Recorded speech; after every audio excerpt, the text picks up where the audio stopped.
Okay, so yeah, what I'm going to talk about is my perspective on what it takes to be successful as an entrepreneur. And this advice comes from my experience both as an intrapreneur, so working in very large companies, and also now as an entrepreneur, being the CEO of a startup. So with that, as a business leader at Intel and then at Google, it was very, very clear that the only way to success is to continue to invent.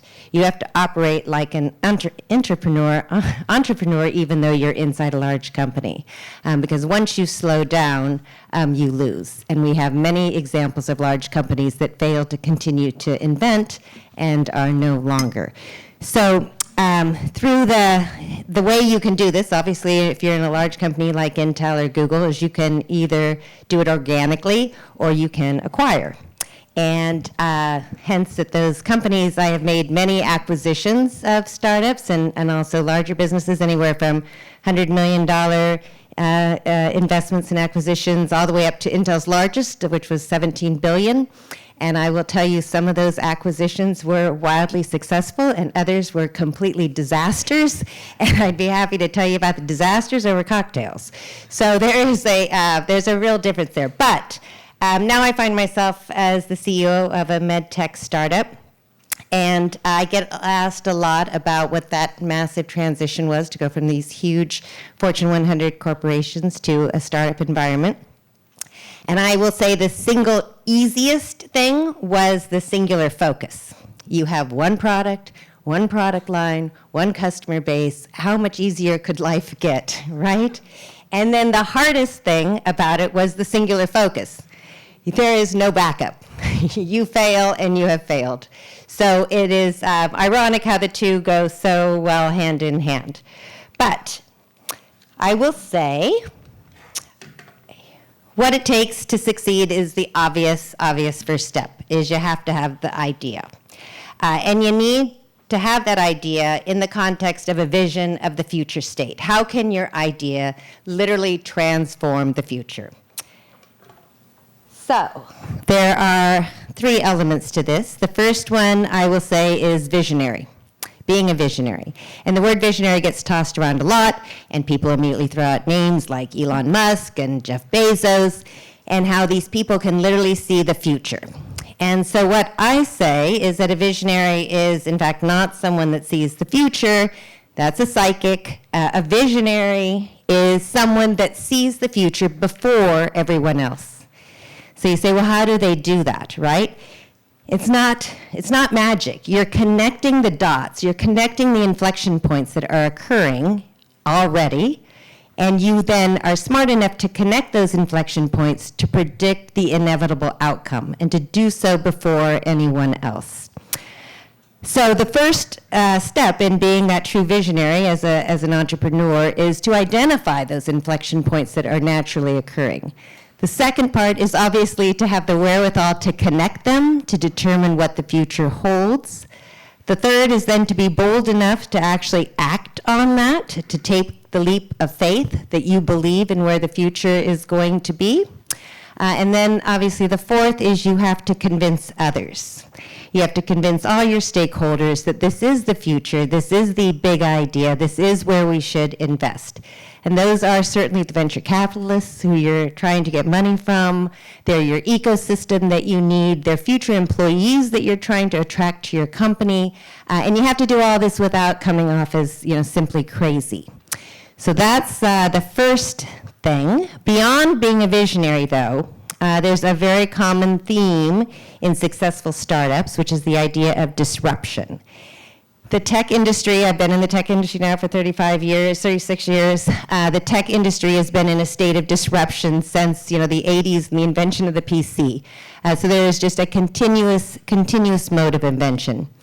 The key, if you're an established company, is obviously to not get comfortable, right? And the key for a startup then is to keep your head up, to not look down and miss a disruptive force headed your way.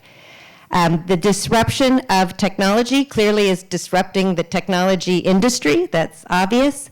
But technology is obviously disrupting every industry. When you think about what Tesla has done to the automotive industry, a very old industry, or what telemedicine now has done to healthcare, and certainly accelerated that through COVID. Or you think what robotics and artificial intelligence has done to an age-old industrial sector. You just have to look at one of Amazon's warehouses to see just how big that disruption can be. So with all disruptive forces, as you know, there are always going to be winners and there are going to be losers. And as an entrepreneur, though, you are very well positioned to be the winner. You're the one that's going to seize the ideas that drive the disruption. And what happens, having been in large companies for 35 years, is that the legacy guys are notoriously moving slower than you can possibly, than you can move, right? It's impossible for them to keep up the pace with a startup. And warning, when they see you coming, they are going to invest at great lengths to maintain the status quo. It is not in their interest to let you succeed. And when they finally do, and I can say this from firsthand, when they finally do acknowledge that you are a real threat and that disruption is coming, many companies will just put their head in the sand and pray that this is just a fad and nobody is actually going to adopt it. And there's a great example of the infrastructure OEMs who just denied that cloud was anything but a fluffy thing in the air. And soon they learned. So the problem, though, statement here is that success breeds complacency, and complacency breeds failure. So you always have to be looking, you always have to be moving, whether you're an entrepreneur or whether you're a large corporation. So my favorite here, a third point for that big idea that you're going to have is the idea around efficiency. So does anyone know who this gentleman is? Oh, no. I usually have one or two. No one? Okay, this is William Jevon. Does that ring a bell?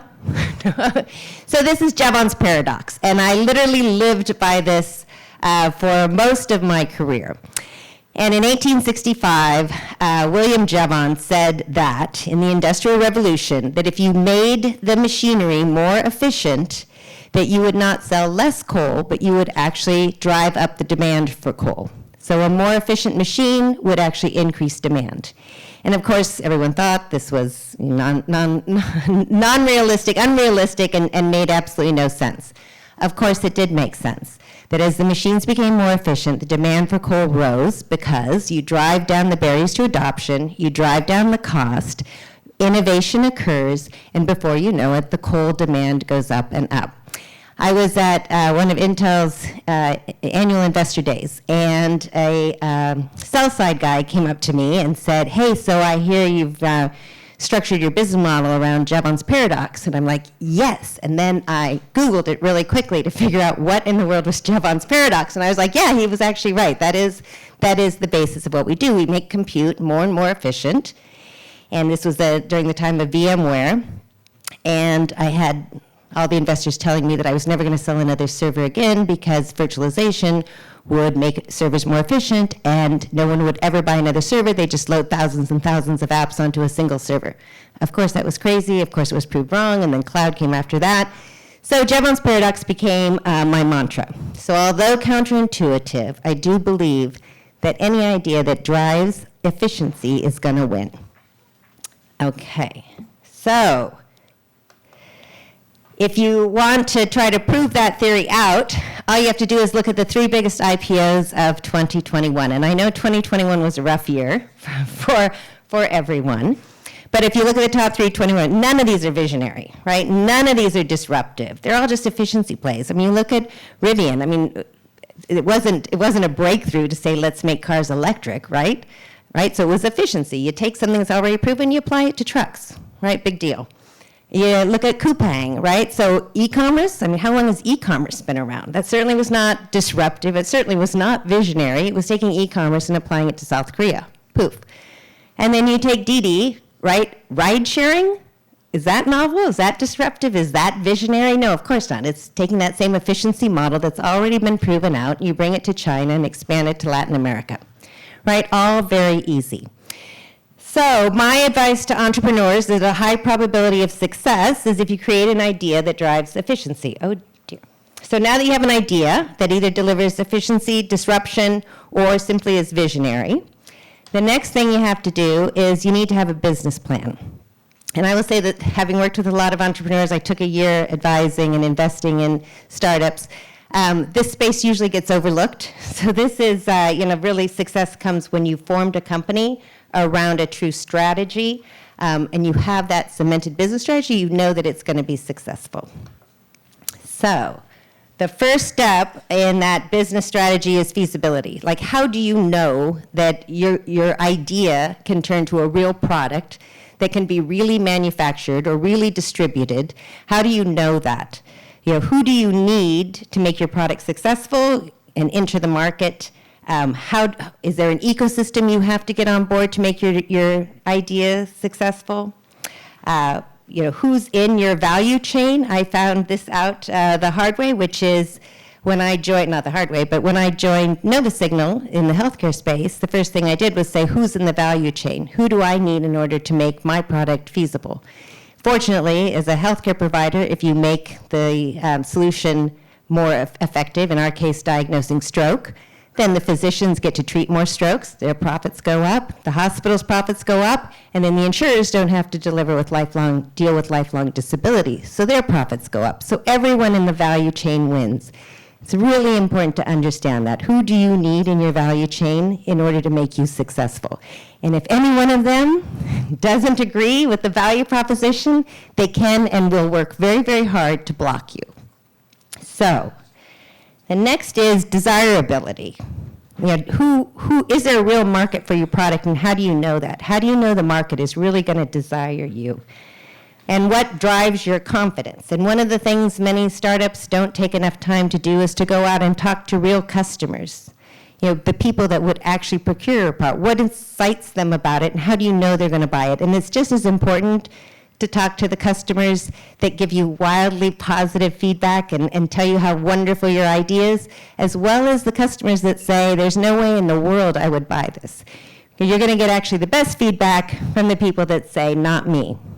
So how much time do you spend as an entrepreneur figuring out, is your product really desirable? What do you need for the market to consume your invention? Then the last piece of a business plan is profitability. And I think most people in this audience would agree it's nice to see a startup that has a path to profitability. It's the question of, do you have a business model? Do you know how you're going to get there? Have you looked at your cost structure, your product COGS, your OpEx? What does it take? How does it scale? Are you ever going to reach a point where you can declare profitability? And hopefully your path to profitability includes an assumption around your competition and what do they have and how can they block you. I don't know if any of you know VizAI and RapidAI, but RapidAI was the first in the market for image recognition for radiology. And VizAI, they were the incumbent, and then VizAI came in and had to dislodge an incumbent, which is hard. And so what did they do? They dropped the price by more than a half. And guess what? They became the incumbent. And then RapidAI dropped their price by more than a half. And that is not the way you want to become successful and profitable in a market, by using your cost structure or your ASP structure. Okay, so now you've got that. The last step in success is investability. So the question is, how do you get the money that you need in order to pursue your brilliant idea? And it is a rough time, as we were talking about earlier. It's not an easy time to be raising money. There is still money out there, but there's also a lot of people looking to grab that money. And venture capitalists aren't any different today than yesterday. They're looking for a winner, and they're obviously also looking for a deal. So you need to figure out how you're going to be more desirable to them than all the other people that are also looking for that money. So the bar has been raised, and what do you need to do to convince them that you're the right investment? So first, and this isn't novel, all UVCs out there, this is what I looked at before I threw my money in the pot for a startup. Number one, you look at the founder. Is he brilliant? Is she brilliant, I should say. Unfortunately, it's more he than she, but are they brilliant? And I mean truly brilliant, like dazzling brilliant, genius level brilliant. And you hear VCs all the time say, I'll invest in a bad product if the founder is remarkable. Because if the founder is genius, if the product doesn't work, they're going to figure it out, they're going to pivot, and they're going to do something else even more magical. So the first is you. Do you dazzle when you talk to the venture capitalist world?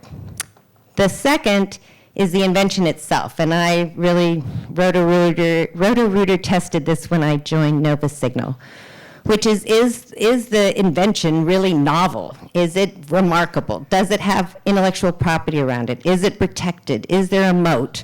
What does the competition look like? What's your value proposition against that competition? How do you actually expect to win?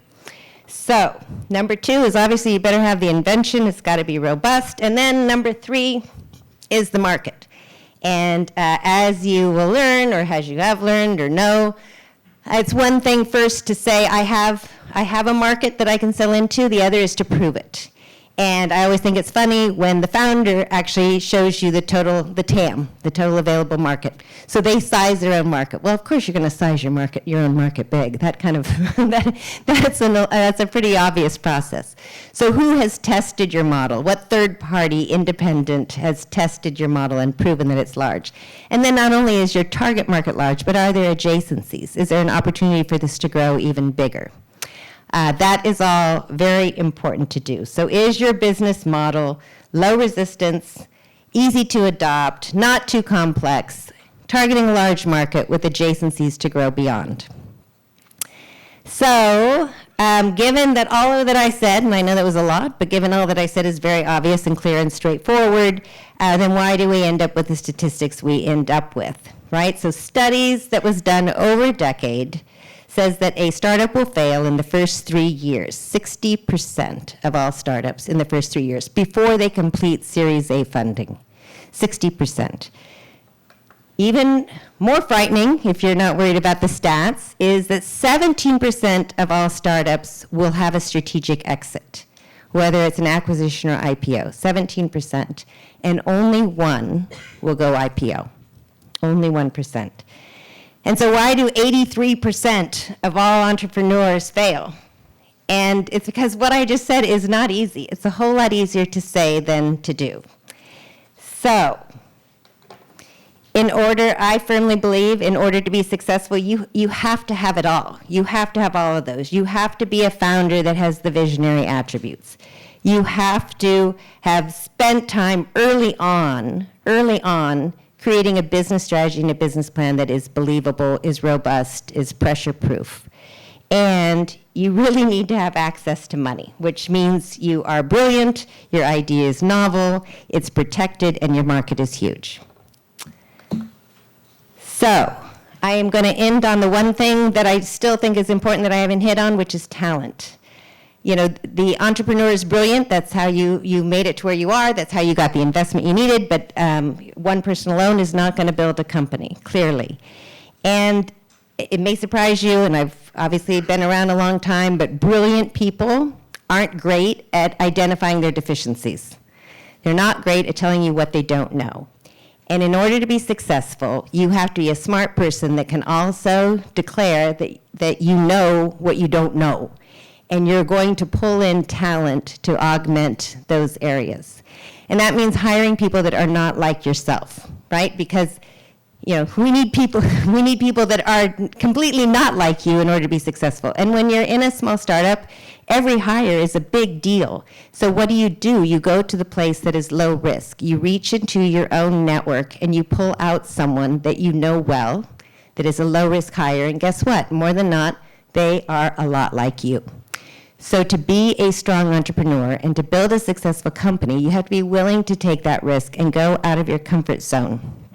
And there's also the thought about being a CEO. You're a CEO today. Do you look ahead 5 years and say, I need to be the CEO forever? The VC market is split on whether it's better to have an experienced CEO or to have a founder CEO. But a lot of founders just don't have the same skill set to drive and commercialize and scale a business.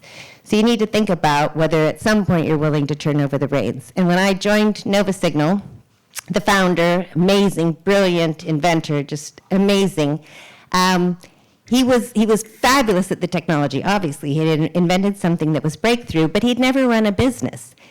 I, on the other hand, couldn't tell you the difference between a ischemic stroke and a cryptogenic stroke, but I know I had scaled and built an awful lot of businesses. So we have a great partnership, and he's more than happy to not have to worry about supply chain and manufacturing.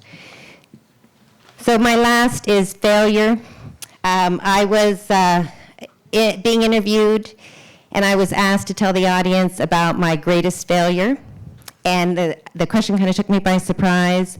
And I hem-hawed around, and I thought, if I don't think of some time when I had a dramatic, drastic failure, I'm going to come off extremely arrogant. And to be honest, I couldn't think of anything, which was horrific.